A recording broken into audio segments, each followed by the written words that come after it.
How to make a Baptist shout. Isn't it good to be free? We are so blessed. Gloria Gaither wrote that lyric. Stand up, Gloria. She is one of my heroes. Please stand up. I love her.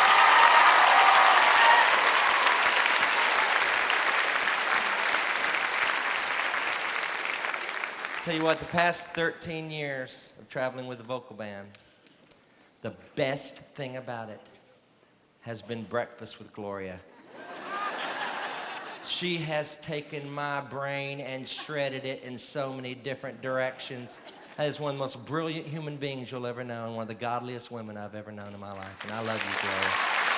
I love you. I'm glad you're here.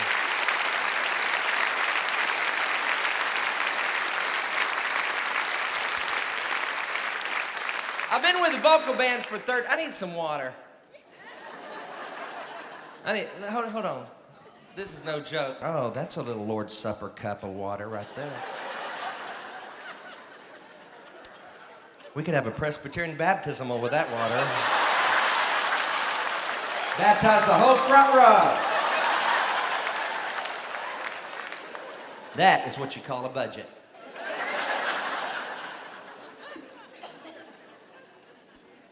Been with them 13 years, but 8 years of it, I've been in Nashville. Actually, the first 8, 9, 10, 11, 12, 5 years, I'm a college graduate. I was living in Atlanta, and the Bill called me and said, Mark, you need to move to Nashville because it would really make it more convenient for me. And I thought, well, Bill, that's what I want to do. Make it convenient for you. And I moved to Nashville, and I moved into a high-rise because I'd always wanted to live in one. Ever since I was a kid, and I used to watch the Jeffersons. Do you remember that show? Well, we're moving on up to the east side. Remember that? To that deluxe apartment in the sky. Okay, that's enough of that. You know, that's the ADD version of that song. That's all you need. Just, we got ADD, just a snippet. But I lived there for about 5 months, and then I realized in this high rise, there was only 5 floors, but it was high enough. And I lived there for about 5 months, and I realized that I am in a nursing home. I mean, it was just, and they're sweet, but Ben Gay was in the air every night. And so I finally got me a house. I wanted to get me a house like the old Dick Van Dyke Show. It's all one floor. I was tired of the elevator. I was tired of climbing up steps and the elevator was broken. So I got me a house, all one floor. It's got a little garage, a couple of steps. You're inside the house, no big deal. You know, I love it. Really cool house. But the problem is, when you are in a high rise, you have a maintenance man. When you own the home, you are the maintenance man. And so I had to discover a lot of things about keeping up a house, which Home Depot came in handy for that. I don't know if you've got Home Depot up here. Do y'all have Home Depot? Don't you love it? Is that not a man's heaven? I thought it was just like a hardware store. I'd never been to Home Depot. I had no reason to go to Home Depot. But I went there looking for some picture hangers for my new house. I was going to hang some pictures of my family. And so I went to look for those hooks, you know, you stick into the wall. I walked into Home Depot. And first of all, I noticed their carts aren't like Kroger's. They're big. You could house missionaries on furlough in their carts. And I went there looking for picture hangers. I left with a jacuzzi. Every aisle I went down was something else I couldn't live without. I was down 2 or 3 aisles and my cart was full. Finally, I came across about third or fourth aisle. I came across a whole big box of these blue toilet plungers. My mother always had the suction cup kind. You know, you probably have those. You know what I'm talking about? But these are like all one piece at Home Depot, blue plastic, and they've got an accordion end on them. And they're amazing. And I bought 2 because I got 2 toilets. Don't you hate going to someone's house for dinner and they've hid the plunger? Now think of really. And you got to enter up a 7-course meal. Excuse me, but where'd y'all park your plunger? And that water's rising up. Is that not panic in your heart? I mean, I become instant charismatic on that. Stop! At Home Depot, they got this one-piece plunger that is amazing. I was using mine the other day, and a guy 3 doors down called, said, thanks, what kind of plunger was that? This baby works. And also, I got me a gas grill. You know, because, you know, you get a back porch like I've got now. I got me a gas grill. Got the biggest sugar maple tree in Nashville hanging over my porch. At least that's what the former owners told me when they were trying to sell the dump. And I got me a gas grill, and I got it all set up, and I invited some friends over, and I was all excited and have them in my new house, and invited Norman and Brenda, who's here tonight, and then they invited some friends of theirs, and that I had not met until this moment in time, and we had the steaks. You know, I grilled the steaks myself, and I found out if you get a cheap piece of meat and put enough garlic on it, it'll taste like a filet mignon. So I grilled the steaks, and Norman brought the baked beans, and Brenda brought some potato salad, and somebody else brought tea, and we were just having a good time. And afterwards, we were having coffee, you know, like adults do, and we were talking about politics, which I know nothing about, but it's never stopped me from having an opinion.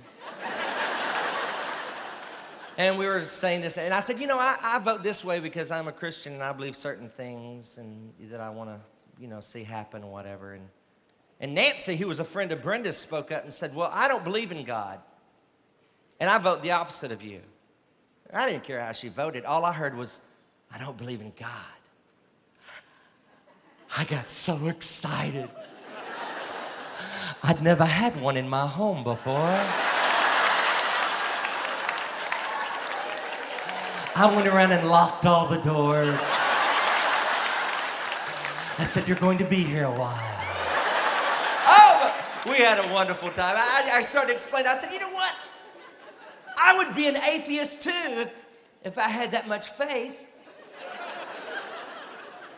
It takes a lot of faith to believe all the order around us evolved from some gaseous belch in the universe 6 billion years ago.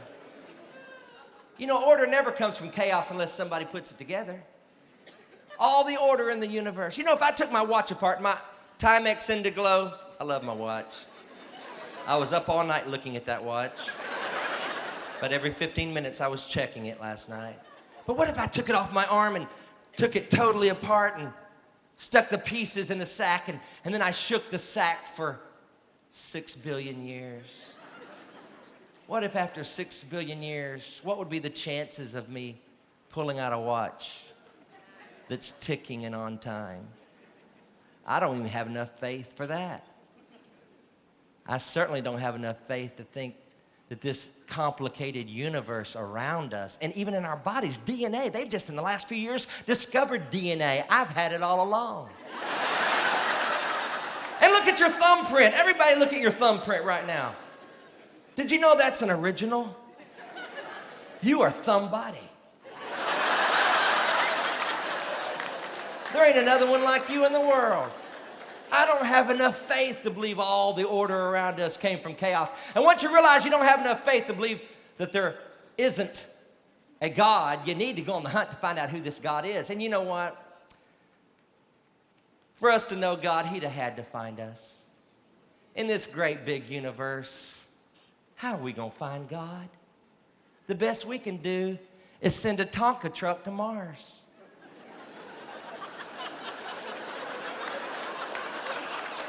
And it hit a rock named Barney and hadn't been heard from since. In this great, ever-expanding universe, how are we going to find God? He found us. But you know what? He came through the back door. He came through a virgin girl. My college professor said she was 13 years of age. Now, I don't know where he got that in the Bible, but I learned a lot of things in Bible college I never read in the Bible. But we do know that she was a virgin maiden and she was young. Now, I wouldn't have come, if I had been God and I was coming to earth, that's not the way I'd have come. I'd have had a big golden staircase coming out of the sky. I'd have had cherubim singing and seraphim swinging and Gabriel playing a Dixieland melody on that trumpet. And I'd let them know I'm coming to earth, and when I get here, I'm going to kick some tail. Because I'm a Baptist. But that's not the way God came. You know who I feel sorry for? The people that were in the motel while God was being born in the barn. Just a few barnyard animals got to witness the entrance of the king. And a virgin maiden and her espoused her husband, Joseph. And then she got to grow up with him. Isn't that cool? I mean, she got to... Now, my dad's here tonight. My dad believes Jesus knew who he was the second he was conceived. I don't. And when Daddy does his concert, he can say what he wants.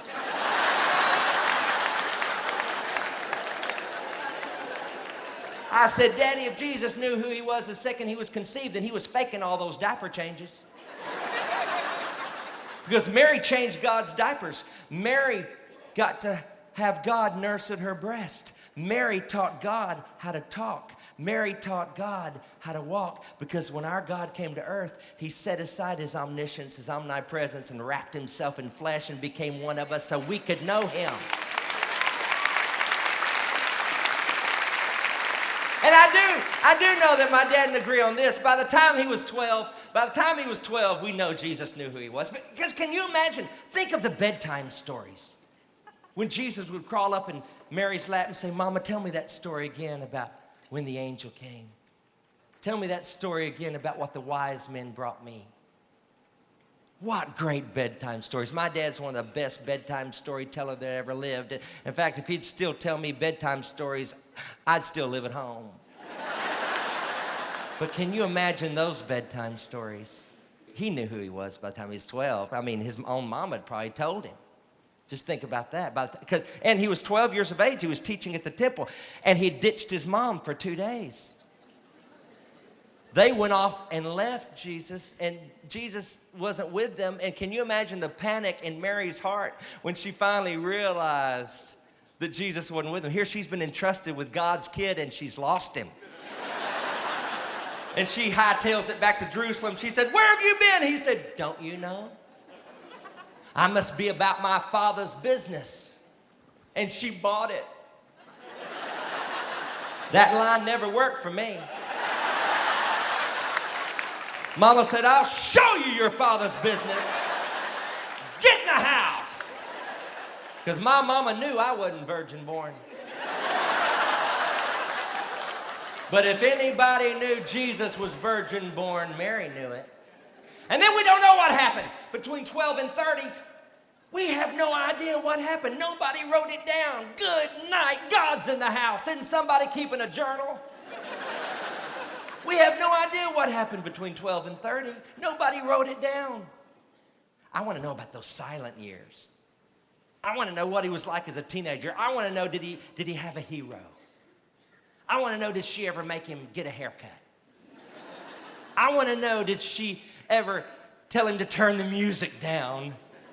I want to know, did she walk into his room and say, good night, clean up this mess. Were you born in a barn?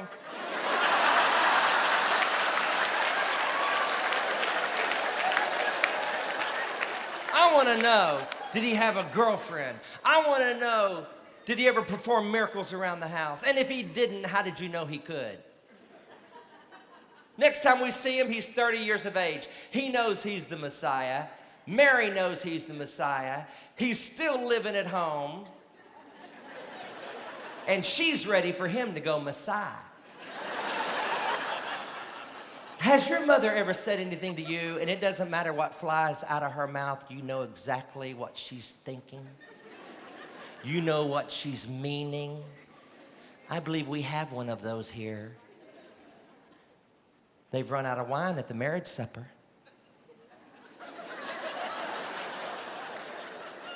That's all she said. If my mama came up to me and said they've run out of Diet Coke at the party, I wouldn't think she's wanting me to turn water into Diet Coke. I think she's wanting me to go down to 7-Eleven and buy some more Diet Coke. All Mary said was they've run out of wine at the party. And Jesus knew what she meant, because he said, woman, let's stop there for a minute. You know, that may be respectful in Israel, But if you're from Texas like I am and you call your mom a woman, you're going to be wearing your teeth around your neck.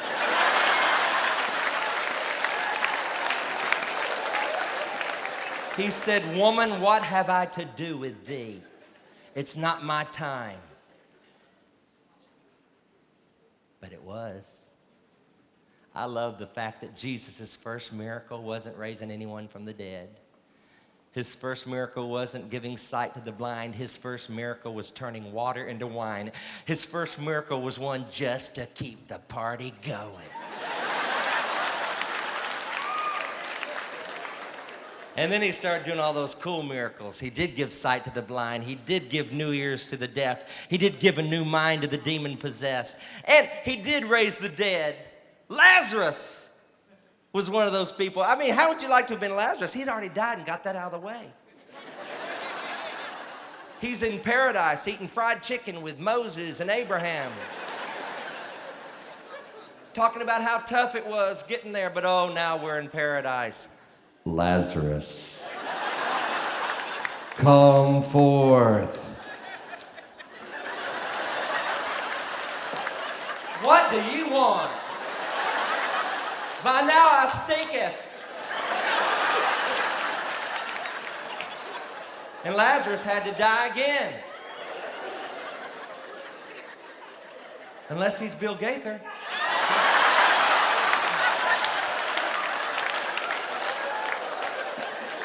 But Jesus couldn't pass a funeral without breaking it up. Jesus was the greatest preacher who ever lived, and he never preached a funeral. He raised the dead. When the dead sit up, the funeral's over.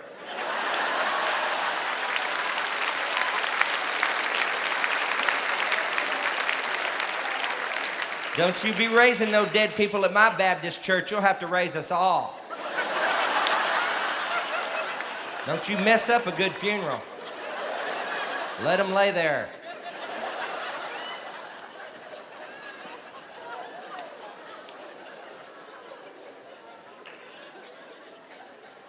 And Mary watched it all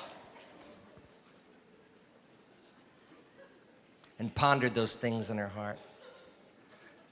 I heard my mother say when I was just a kid, she said, if anybody knew Jesus was virgin born, Mary knew it. Never forgot it. Because the silence of Mary at the cross is such a great testimony to the fact of who Jesus is. Here we have a Jewish mother whose firstborn son is dying on a cross, not for healing the sick. Listen, healing the sick like today and back then, that'll get you a TV show. They crucified Jesus because he said, when you've seen me, you've seen the Father. They crucified Jesus because he didn't claim to be a great teacher or a great preacher. He claimed to be God on foot. You looking for Jehovah? Ta-da! He said, I and the Father are one. And they crucified him. And his mother never opened her mouth. Do you realize if I was being crucified in my hometown for claiming to be God, my mother would be pitching a fit? She'd say, he's crazy, but don't kill him. He's a liar, but don't kill him. He's a lunatic, but don't kill him. But the silence of Mary at the cross is such a great testimony to the fact of who Jesus is. And it's the best option out there, this salvation we have in Christ, because it's free. It doesn't cost you a thing.